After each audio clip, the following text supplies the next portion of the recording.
I love shoes, man. What's up, y'all? Welcome back. So, a little bit different video today. We're going to Disneyland, and I got to relace Kim's shoes, the one she wants to wear. So, thought I'd come bring you off a ride. So, we're relacing her Travis Scott ones. Beautiful shoe.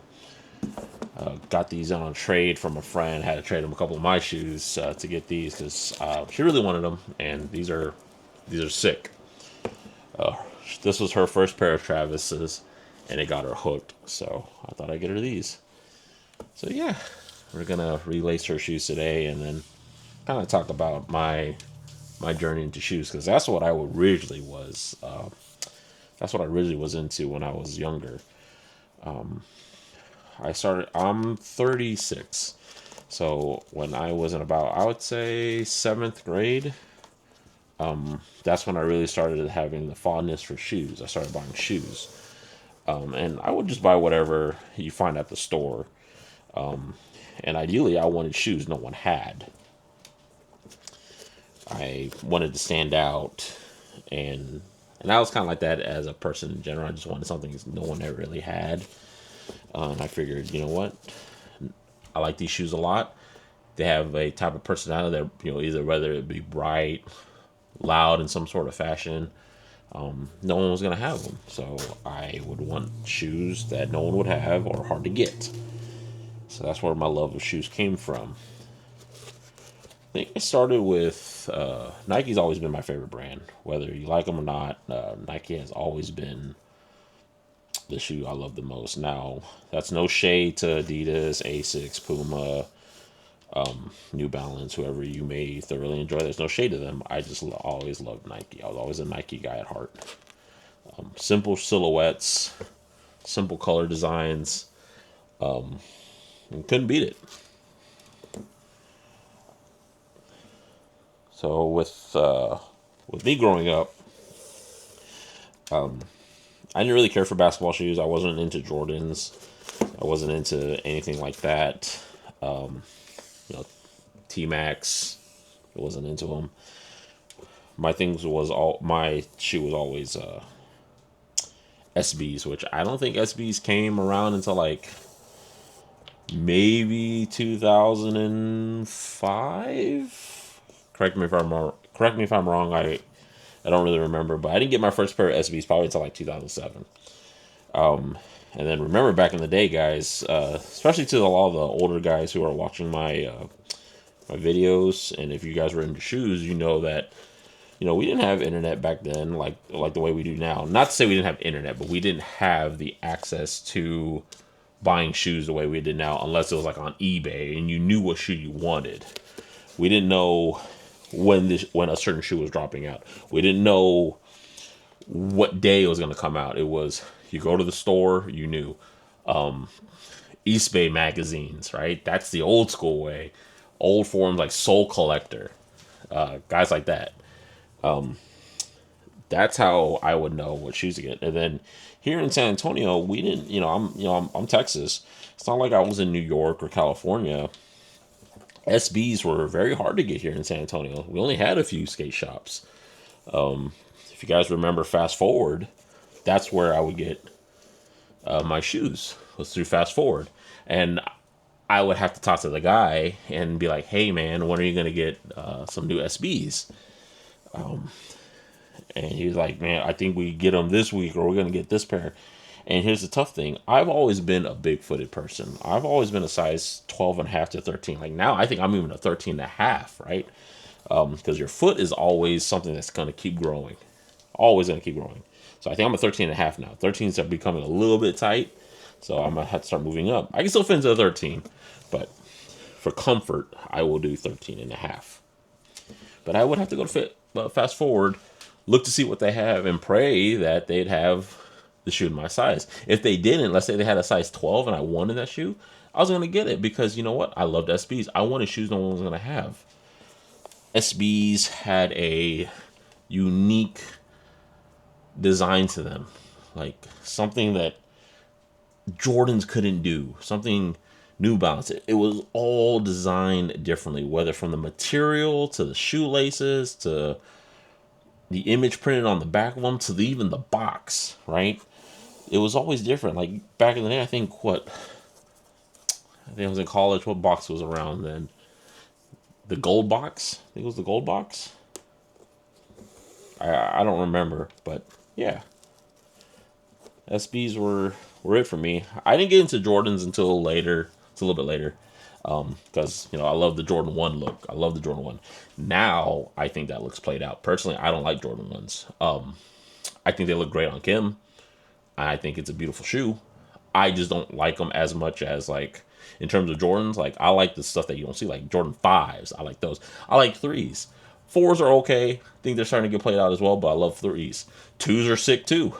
My favorite all-time Jordan, I would say, had to be 10s, or at least particularly the colorway, the steel colorway, because I'm from San Antonio. The steel colorway is black, silver, and white, so Spurs colors. My favorite Jordan 1, Baron 1s, right? Same colorway. Jordans were Jordans were nice, and that's more of a shoe you see nowadays. Obviously, are Jordans, but just to me, when I know a true sneakerhead, I use that term very loosely because everybody's a sneakerhead now. Everybody can get a shoe, but like if you're wearing some SBs that no one has, that's cool to me. Like, I love that. And that's another thing too, man. I love people who wear their shoes. Like, when I got Kim into shoes when we first started dating, I think I got her first pair of Raging Bull 5s. And that started it all. Was the Raging Bull 5s. And six shoe, not like nothing crazy. It wasn't like, a grail or anything, but it was her first shoe. I always told her, wear your shoes. That's what they're meant for. They're meant to be out and about. They're meant to be, worn, in my opinion. You don't buy a shoe and just stick it in the box. Like, I never got down with that. I don't understand. Like, I'm kind of glad the reselling game is dying because I'm all about wearing your stuff. Wear the shoe.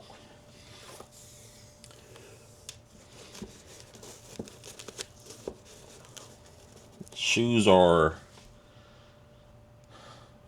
to me, shoes make the outfit. I don't pick my outfits based on what I'm gonna wear that day. I base it on the shoe I'm gonna wear. Like, how do I get that shoe to stand out? Like, black is easy. Wear black, solid color at the for shorts or pants, and you pick something loud you know like here, like Kim's one of Kim's shoes that she has. I love that I got her. Born and raised. Sick shoe, and that's why I love SBs. They're loud. They stick out. Granted, who cares about who's looking at your stuff, but to me, like a person, I don't judge people, but I judge what they're wearing on their shoes. You think about it, we're walking. Most times, we're walking down. If you're by yourself, you're not looking straight. You're kind of looking down, right? You're looking down. You're walking with your backpack or hands in your pocket. You're looking at someone's feet, someone's shoes, because they're walking by. That's how you kind of can tell when someone's getting close to you. You see something like, you see basic shoes, and then you see someone wearing some bright yellow, green, orange, Picasso looking shoe. That's going to catch your eye. Followed by, what kind of brand it is, whether it be Adidas, Saucony, New Balance, Puma, whatever.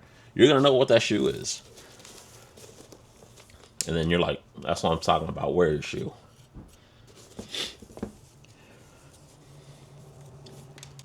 I love shoes, man.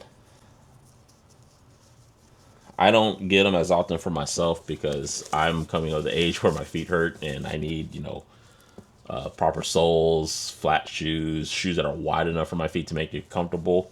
Every now and then I'll wear something like I have some off whites. I still have my old Tiffany's back from 2007 that are torn apart, but I still wear them because I think as long as they're in good climate and not like in your garage or in some storage unit, that shoe's not going to fall apart. As long as it's properly maintained, you're worn, I think they're good. But yeah, so I just kind of laced up one of Kim's shoes. She likes them a little bit more more open here, from a little bit more comfort, which I think I like a lot. Most people like them that too. So we just opened them up a little bit. So on to the next shoe. I think what Jordans are doing now with their collabs, like Travis Scott, for example, man, these are crazy shoes. These are crazy collabs.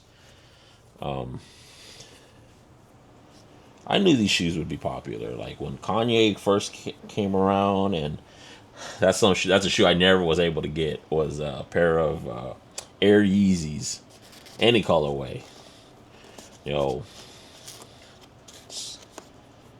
Red Octobers, Pure Platinums. I think that's the color, Pure Platinum. The grayish, all gray, white colorway. And I think they were called Solar Red, something like that. The typical Kanye Yeezy colorway, the one that we all know and love. I've always wanted a pair of those, and I never got them. It was just hard to get, and I know some people who were able to get them for $200 and they still have them. And look at that shoe now, man. It's crazy how much shoes are worth. But to me, it's art. Shoe designers like Tinker Hatfield, those guys, they design beautiful shoes. Sean Weatherspoon, all those guys, man.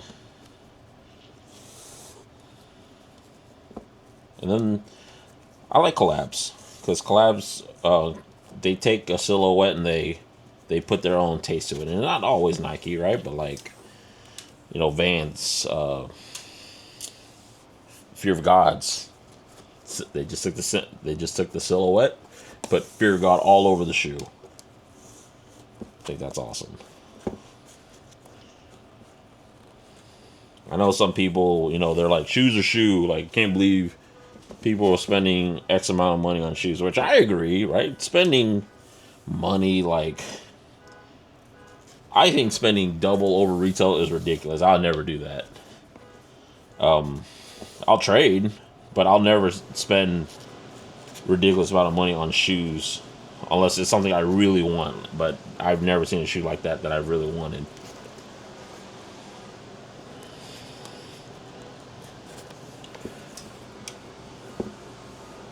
Sometimes you gotta also get wear your shoes so you know if it's comfortable or not. No, in my opinion, if you're not gonna wear the shoe, there's no point in getting the shoe, because then you're doing it for reselling. And if you're gonna resell the shoe, I mean, when you gotta make money the way you gotta make money, I don't get down with it. There's something about the sneaker culture that I love and hate. I hate how secluded we have to be with people who don't have the shoe they want. But I love the fact that people can admire and appreciate the design of the shoe. And when I say the design, I don't just mean the color, right? That's what most people see and they think of. They're like, it's just a brown and white, Nike Jordan 1. The Mochas were the same thing. I mean, we're close, right? But like, you gotta think about it. The leather's different. The stitching is different. I got a swoosh on the reverse swoosh. You're not gonna get that unless you have a Travis Scott.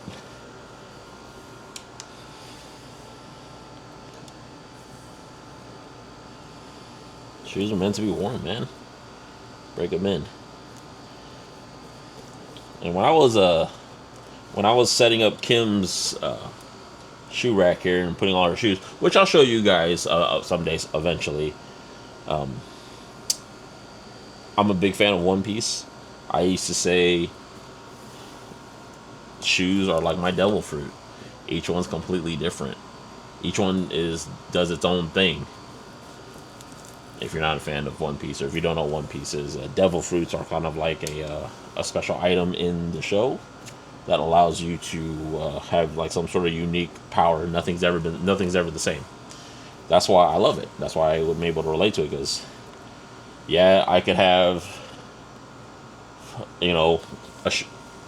a Chicago Red Blood Toes here. It's the same silhouette, different colorways, but again, two different pieces of leather, two different materials that go into this shoe.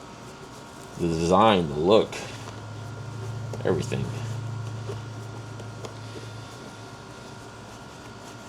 So So right now, just finishing up lacing up her second shoe, just opening it up so that way when she sticks her foot in, it's simple. Some people like to lace their shoes up every time they wear them, which, you know, that's cool. You help preserving the shoe. I'm the type of guy that'll like to find a good happy medium, not too tight, not too loose, but enough to where I just stick my foot in, walk out, take the shoe right off, and then I keep it there. So therefore, I kind of push that onto Kim as well.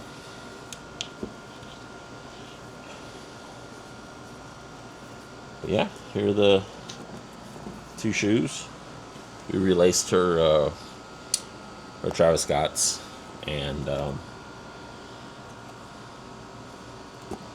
she can wear them a lot easier versus having to undo them. So let's do another one together. Let's do another one. We'll keep talking. So now let's do an SB, right? We'll do these.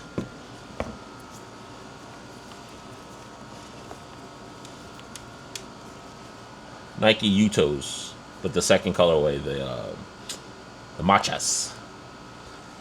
I had to get her these because Kim loves matcha, so it was perfect, and it's an SB, right? Matcha colorway. I wish I had. I wish I got Uto's first colorway, that kind of gray and brown one. That one was sick. I took a fat L on those. So. But here's another thing too. I like, you know, back then you had to go to the store, find the shoe, right? Like I had to go to Fast Forward or some sort of skate shop or boutique shop that would only specialize in selling cool shoes. Nowadays, especially particularly Nikes, SBs, Jordans, we have the sneaker app, right? And if you have the sneaker app, you obviously know how heartbreaking that app can be. It's hard. It used to be bad back then, like years ago, before Nike kind of introduced their no botting policy, which I'm sure there's still some bots are still working somehow. But back then, it was so hard to get shoes. Like your best of luck was random draws when they were draws, and even then, I could never get them. Like I always thought, like there's a glitch. There's something wrong here. When Yeezys were hot, like Adidas Yeezy 350s, for me, almost impossible. I remember I ruined a whole Saturday. The shoe drop at like 10 Central Standard Time, and the drawings and stuff didn't end until, and you have to wait in line, and then I don't think I ended until 3 p.m. 4 p.m. and I didn't even get a chance to buy that shoe. And at that point, I was like, I was like, sorry, Adidas, because of that, I will never buy a shoe from y'all again. And I was never gonna rock with Yeezy because I couldn't get them. The only way I could get Yeezys is off through trade, or by buying them through a reseller. Now I will admit, Yeezys were probably one of the most comfortable shoes I had ever worn. They were at the time they were the most expensive shoe because they were $220, but it was one of the most expensive. It was one, sorry, not expensive, but one of the most comfortable shoes I've ever worn. And prior to that, I used to wear the Adidas Ultra Boost. And I was like, why do I need to buy Yeezys if I can have Ultra Boost? I still rock with Ultra Boost nowadays, to this day. I will still fight for that. 3.0s, Ultra Boost 3.0s, or the 1.0s, the original ones. Those were probably the GOAT of Boost technology. I take that back. The original NMD, too. The R1s. That I feel like when that time came around, when Adidas dropped the NMD R1s and Ultra Boost, that point in time, I think Adidas was on top of the shoe game. It was so hard to get those shoes back then, and then if you get them, you gotta get in like an ugly colorway, and then you had to live with them.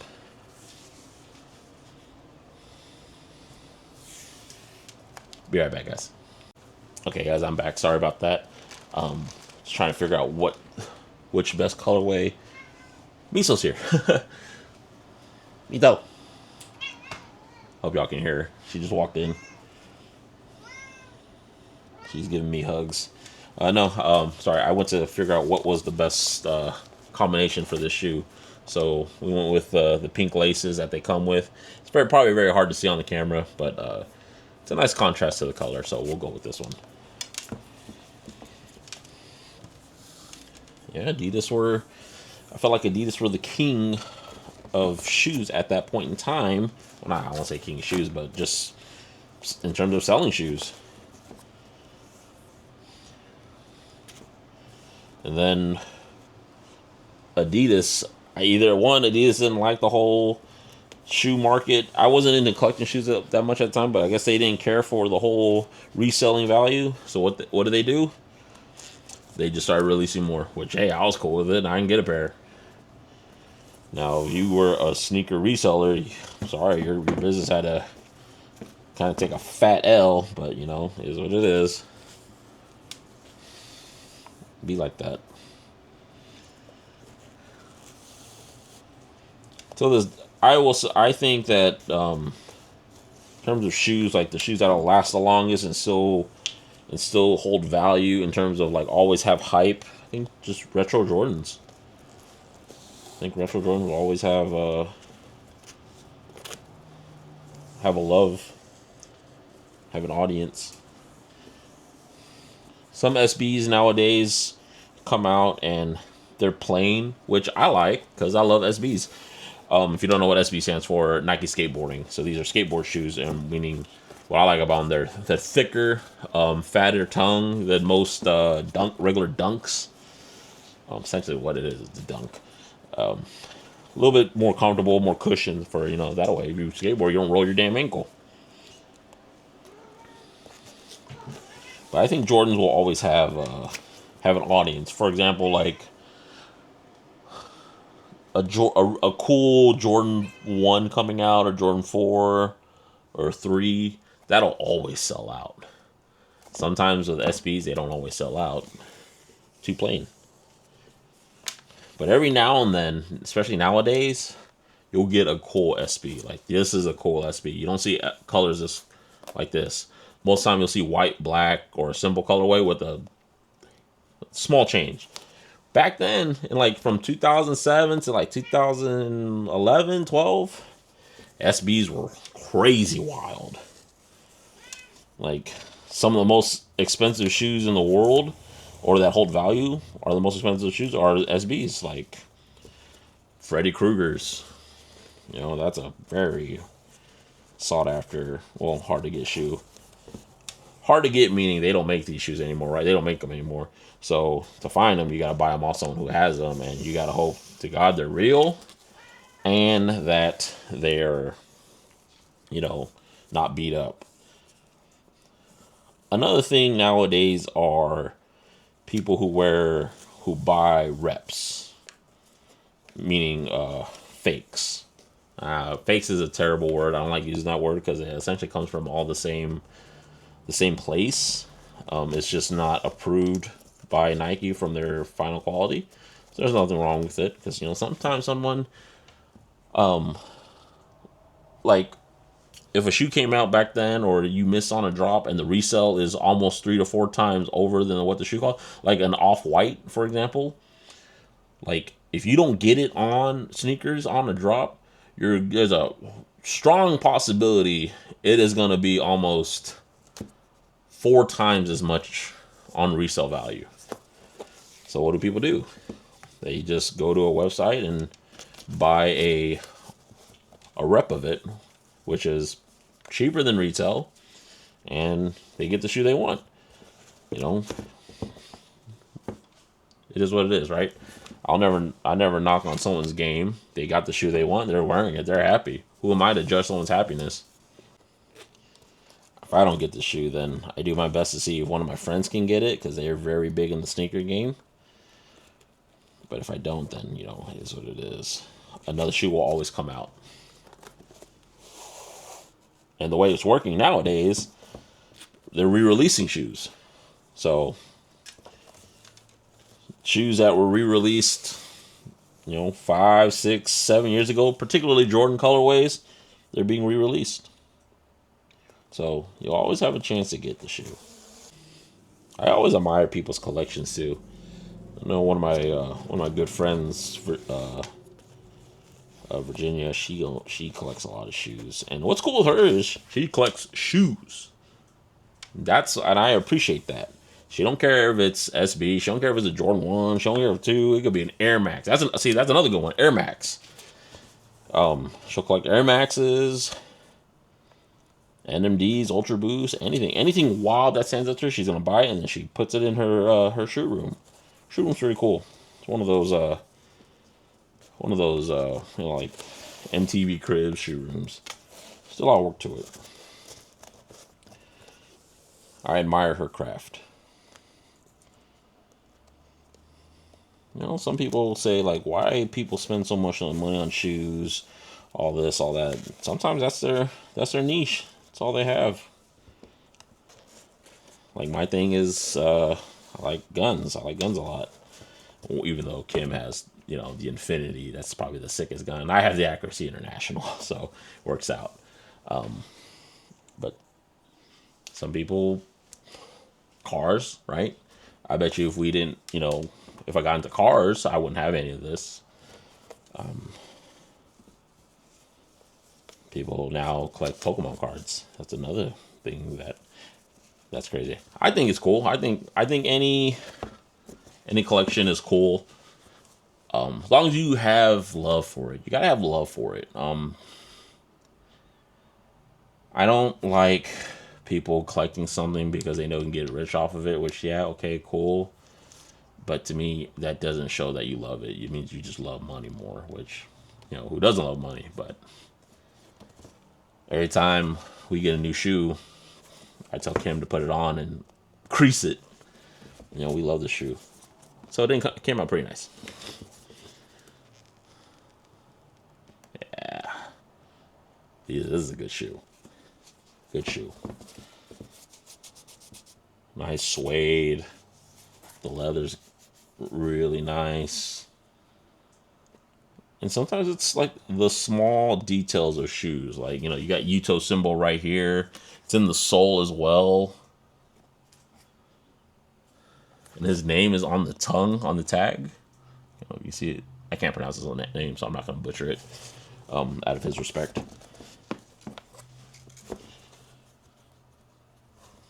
Just good shoes. I love them. I admire the work that goes into these. I admire creativity. That's probably it. The creativity. That's why I love the Starbucks mugs that Kim has. Beautiful. Each one's different, unique. It's like Pokemon cards, right? They're unique. Full arts, hollows, whatever you want to call it. I think if you collect something and you have love for it, that's awesome. Hot Wheels, guns, Disney stuff. A lot of people I know collect a lot of Disney stuff. I'm there, getting close to there. We have some pretty nice Disney ears from Dooney and Burke.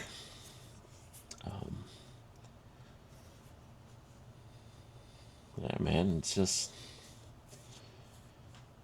have passion in your stuff, whether how weird it could be, right? Video games, that's awesome. In my opinion, I think that's awesome. People have those video game rooms, sealed product. Had I gone back in time, when people ask me that question, if you go back in time, what are you buying? And people are always gonna say, I'm gonna buy Bitcoin, or I'm gonna buy a house, I'm gonna buy Tesla. Screw that. I'm buying something I want, and I'm keeping it pristine. I'll buy an Nintendo 64, keep it in the box. I'll buy some original Pokemon cards, keep it in the box. I do my best to try to get some Freddy Kruegers and not wear them, but I would probably wear them. So I want people knowing I have them.